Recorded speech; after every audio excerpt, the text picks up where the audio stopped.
Hey all, it's David with Busy Bee Garage. I got Mrs. Bee or Queen Bee's filming today, so just kind of a go around. We haven't started on the car yet, as you can see in the garage. I got the tractor and just got a lot of things going on to try to get this thing ready. And to be fair to my wife, it'd be fair to get things done around here too.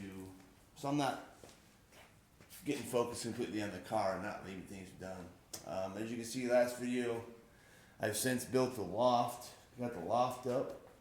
I found I ended up cutting the wall open and beefing up the wall and stacking a bunch of 2x6 in there to make it up so we could get this beam supported going across. And then over here I tied into the corner of the house with big 6-inch lags come into the house into here about this far. So it will not come down. And then I've actually used hangers that hang on the actual bond joists, as you can see in the back. She's gonna try to zoom in, but actually support the joist so they'll float and not just depend on just some nails going in the side. But gotten that almost done. There's still a little bit. I got a 4-inch piece I gotta put in the back there so we can finish getting painted. But got the wall painted. Over here, you'll see I've got a spot for all the glass for the car. I got the windshield, the rear window, and it's just wide enough to get the driver's door and the passenger door glass in there and be able to store that up and out of the way, which is about 10 feet high to keep the kids from smashing into it and what have you. Keep it in one piece. So I got that project going. You'll see a trailer here full of wood. Another project going with the walkout basement that we're doing on our home here in Utah.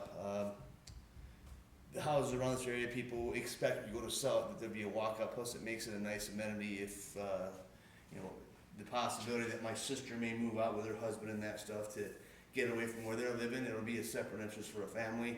It's quick, easy access to the backyard. It'll be a full, complete basement down there. So we're getting that done, which I'm in the middle of right now. We're also changing up the front door, put a new front door in.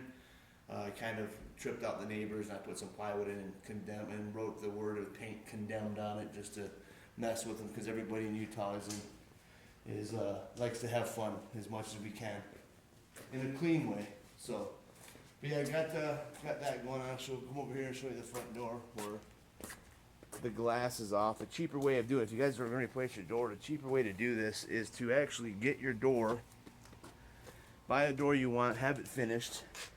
And if you have side lights like we have with the plywood and you like them, remove them, use them, and have a new door frame made with your new door put in it. We're also having, this only comes out 2 inches in from the door, so we're actually having this built all the way out, which is a total of 7 inches, to where you can put a storm door on it.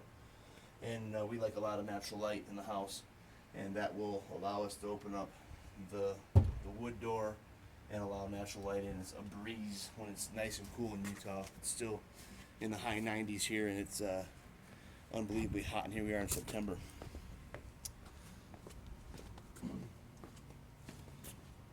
So I've been watching a lot of you guys, and you're still keeping me inspired out there. I want to give a call out to Mr. Fireman, to Russ at Double R, our friend Mr. Nova up there, Jeff Lindsay. Several others, Carolina Man, you've all jumped into it and all that stuff and gone from there. But my wife's pointing at the trailer for some reason. She wants an explanation. Here's the wood. Here's my next huge project that I've got to get done before the car comes in the garage. Bunch of lumber there. I'm actually doing my own forms for a concrete wall. Never done it before. So if anyone of you guys out there that watches have done this, I'm figuring it out. I'm doing my due diligence. That's the word for the day, due diligence.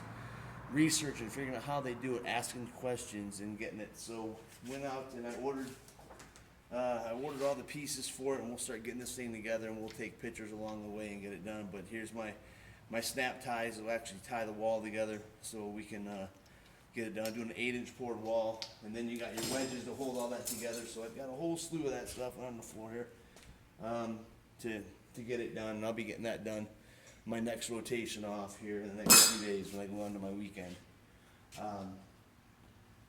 Over here, I had left a message in a 69 Nova guy. he's building a rotisserie right now. I've been watching that, and then I was talking to Jeff Lindsay also about it, and I started looking into it, and we got a local classified ad around here. It's called KSL, which everybody loves here in Utah, Idaho, and Wyoming. We love it.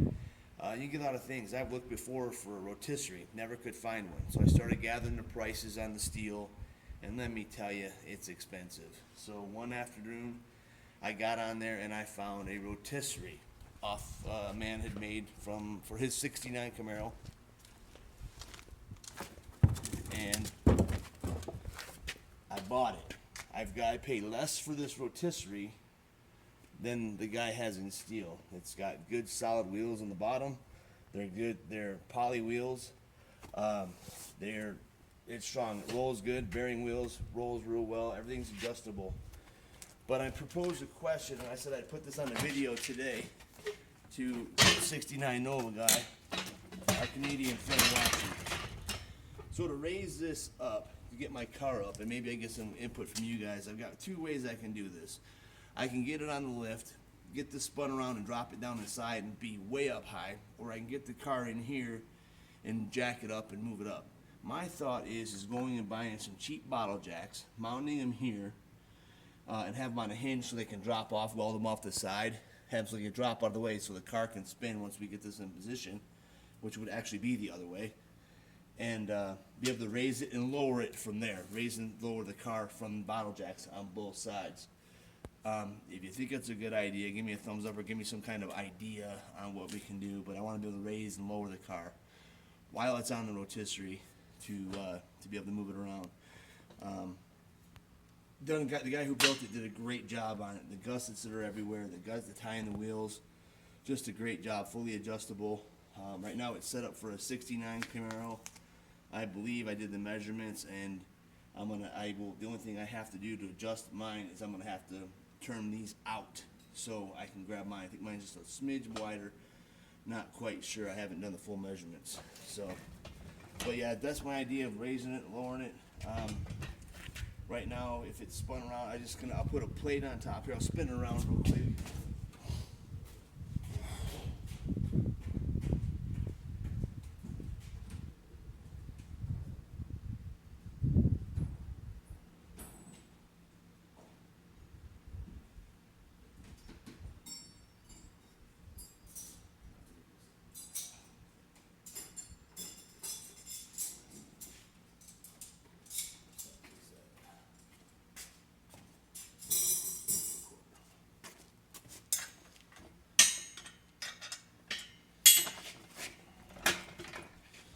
So this will actually, it's not going to rotate right now, but you guys understand, you guys have them that'll rotate, come around. My thought is just to put a solid plate in here, so this will be facing down. I can't turn it right now because it's down low.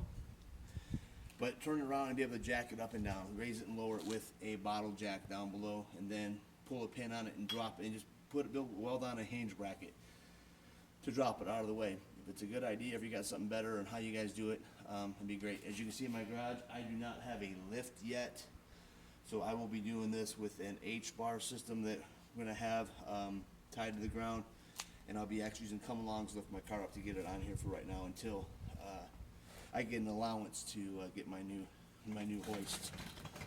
Or if someone who's got one, I've got a pretty mean 458 rifle, sniper built. That's about a $2,500 weapon that I'd let go for a hoist right now. Doing a lot of trading. So down here, we'll walk over and forgive the sun. We're right at high sun. The car's off the trailer now. We did find some issue when I opened it up the other day, and when I start getting the car in the garage and I start making videos, it's under the cover right now, but I ran into a big problem. I'm hoping there's an easier fix for it than watching what you guys have done. There's our engine over there laying on the ground. I uncovered the transmission today. I was getting some numbers off for somebody, and then I went down. I worked graveyard, so I went back to bed and didn't wake up in time to get it covered yet. So here's the walkout. You can see the ground level where the stone is, where it used to be the ground. we've dug all this out. I've added a French drain in below. And the last time I think I showed you this, guys, I don't think I had the footings inside. Just last weekend, I built the forms,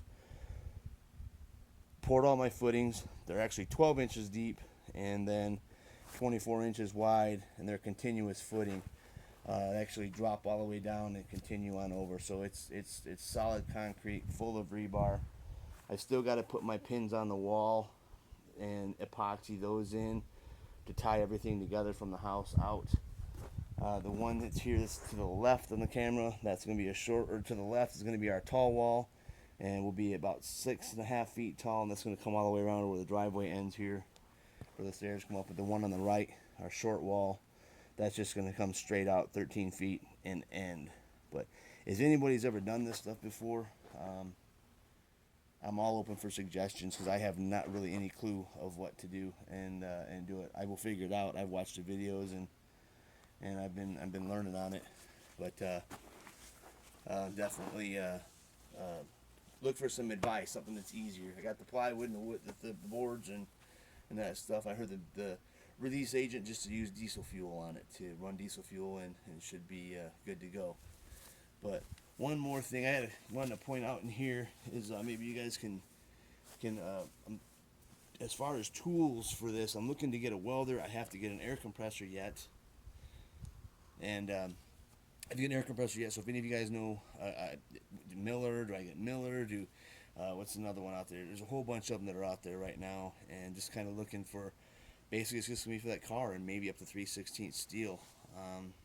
Need an air compressor. I've seen guys with 60 gallon. I've seen guys with 80 gallon. I've seen single stage. I've seen dual stage. It really doesn't much matter. I'm a licensed electrician by trade with a background in electrical engineering, so as far as getting the power and stuff in there and the power requirements, I'm not too afraid of. I'm going to take care of that. In fact, we've already got some started in there, and I'll post a video on that, on how to do it and how to do the electrical safety and properly and that stuff. My wife thinks I should post more videos on that, because I do a lot of things around here and build decks and what have you, just to help people out and all that stuff. And I'm very, very meticulous when it comes to it, so it'll be neat to get the car done. So that's it for now, guys. Like I said, comment and I guess subscribe below, and just let me know what you guys think. I got a lot of things going on right now, but I've got to get a few of them taken care of so my wife's happy, so I can put more time into the car. I got to just get a few of these done. I've got way too many projects rolling at once now. All right, YouTube, we'll see you later.